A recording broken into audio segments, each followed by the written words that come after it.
Welcome to the Queen's Lair, a lifestyle podcast. Get inspired by our latest tips and information about small business, entrepreneurship, natural hair, travel, food, and even relationships. Stay tuned for another great episode. I am your host, Renée Patrice. Blog Talk Radio.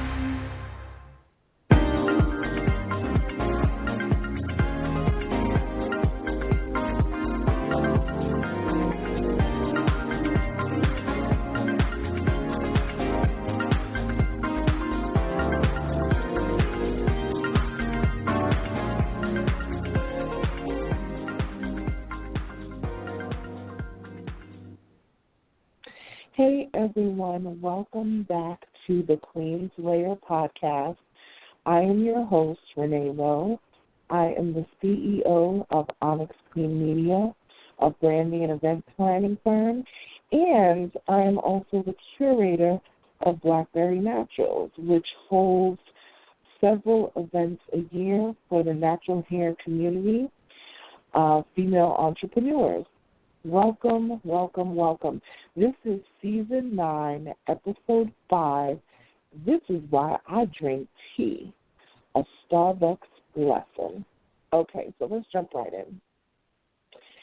If you have been living under a rock, you probably have not heard about the whole Starbucks debacle that took place about a week ago, but I would think most people would have heard about it. But if you have not, there was an incident in Philly at a Starbucks where two black men were waiting for their third party to arrive, and apparently the manager of the Starbucks asked them a few times if they were going to purchase anything. And they said, well, they're waiting for their third party to get there, and they weren't purchasing anything right at that moment. So once the manager had asked them, I guess it was like the third or so time that the manager asked them if they were going to purchase anything, and if they were not going to purchase anything, that they would have to leave the premises. That is when the manager proceeded to go back behind the counter and call the police. The police show up, conversations go back and forth. There was nothing escalated as far as shouting match or anything like that. There's actually a 7 or 8 minute video prior to them actually getting arrested. They were handcuffed and taken down to the police station, and they were fingerprinted and held for close to 9 hours, at which time they were let go because it was found that they did not break any laws or anything, and Starbucks was completely embarrassed and, of course, did not press any charges. Starbucks CEO was called the whole thing reprehensible, and that they are really going to take a hard look at their practices within their stores.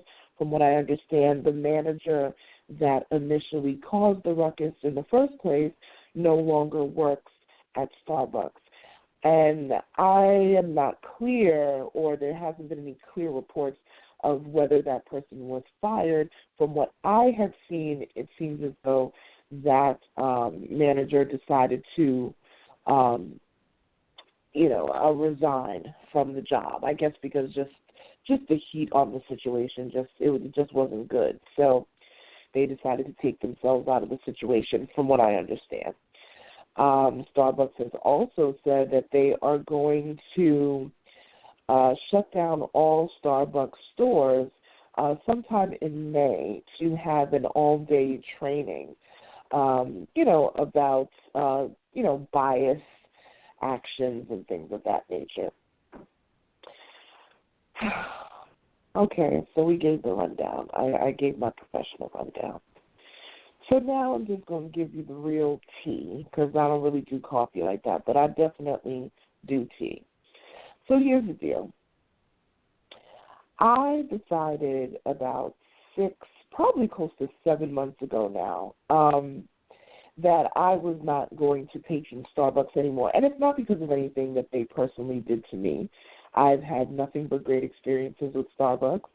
I can't say anything to that regard. But in my personal quest to support my fellow Black businesses and small business owners in my community, that is something that I've really been working hard to do.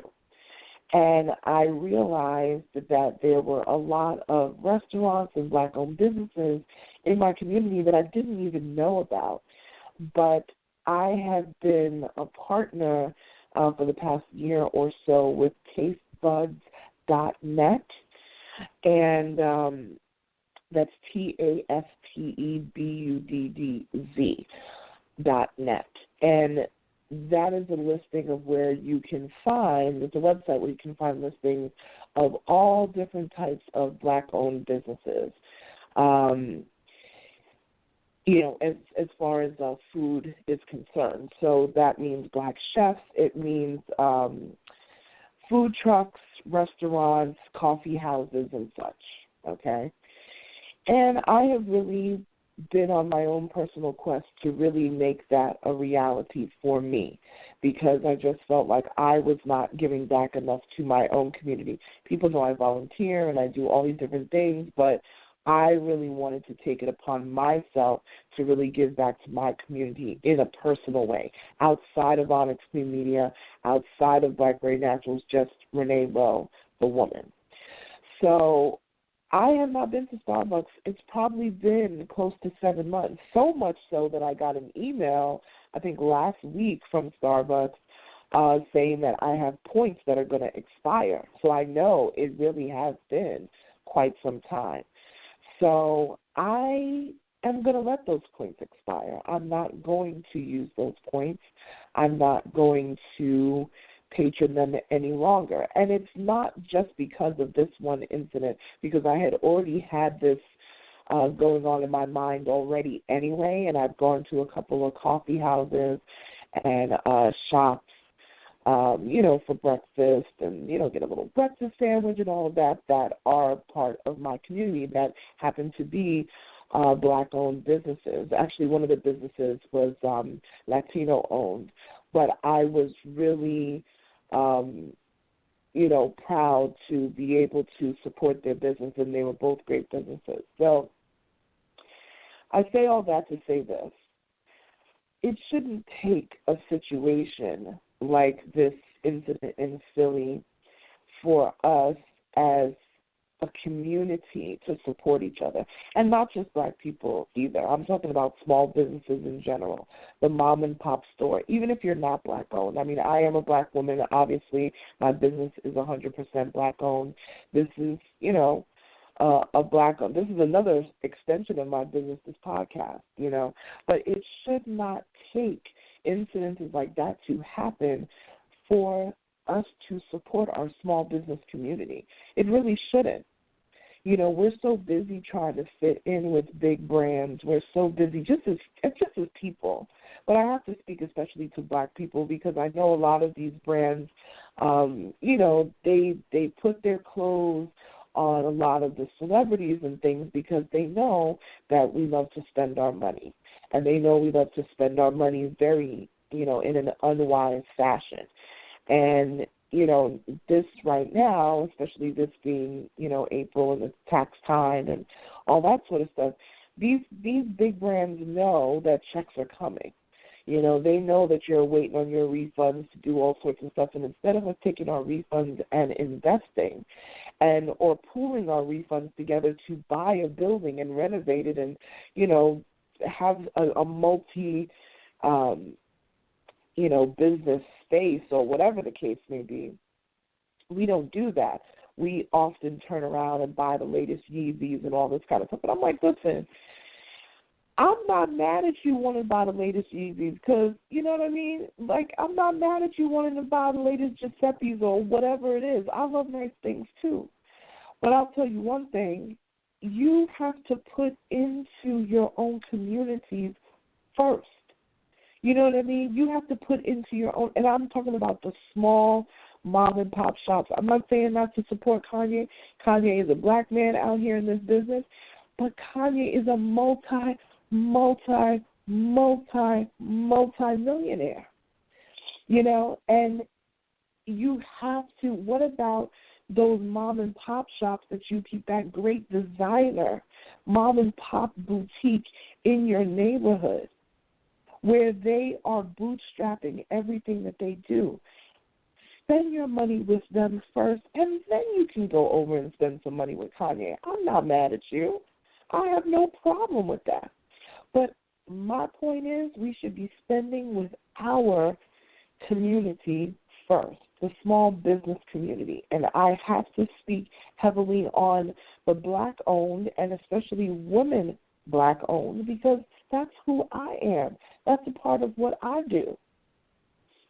We can't get mad at these big box people, the big box companies or whatever. We can't even get mad at them. They're only putting out what the demand is. If the demand goes left, they're going to go left. If the demand goes right, they're going to go right. That's just how business works. So we can't even get mad at situations like this at all. One of the other things I wanted to touch on as well, I saw a video clip actually on Instagram. I think it was actually maybe yesterday or maybe it may have been earlier today. I saw a clip of Trick Daddy talking about, Polo did not want them to, for him to endorse them, like to speak about them or, something to that effect. He asked them, he didn't ask them for any money for endorsements or anything. He said, I just want to have something where I can get the latest Polo stuff before, other people, like, because sometimes when you spend heavily with certain big brand companies like Polo or Fendi or, these sort of things, they will give you special invites, like that black card service type of thing. They'll give you special invites to, secret sales and, sometimes they do in-home things, where they come to you to show you the latest collections of things before they actually hit the store or whatever. And, this is what he was talking about, that he wanted, to get in on that, and they politely told him no. And I kind of understand why a lot of people got up in arms in the comments, but let me tell you the deal. When you have a brand, you want to be represented a certain way, So while we talk about Starbucks and, Starbucks doesn't represent us and this and that, you need to create your own brand. Represent yourself. Stop worrying about these big box people and you representing them or you flossing whatever it is that they have going on. Support your local designer. That kid from the hood that, they've been making fashions since junior high school. Support them. Put them on the map. That's where we lose out a lot of the time. Support them. So, like I said, this episode is Season 9, Episode 5. This is why I drink tea, a Starbucks lesson. Let this be a lesson to us to stop looking to big brands to represent us, especially if a lot of them won't even hire us. You know what I mean? And I'm speaking specifically to the Black community. Stop worrying about these big box brands representing you. Represent yourself. Start your own brand. Start your own company. Pull together and put your own money together and with your fellow community folks, your small business community folks, and start your own brand and rep yourself. Rep yourself. Stop waiting for these other people to rep you. That's all I got today. If you want to get in touch with me, you know where to find me, at OnyxQueen Media on all the social medias, including Instagram, Facebook. If you want to email me, let's have a discussion about it. info@OnyxQueenMedia.com. Thank you for listening. I'll talk to you next time.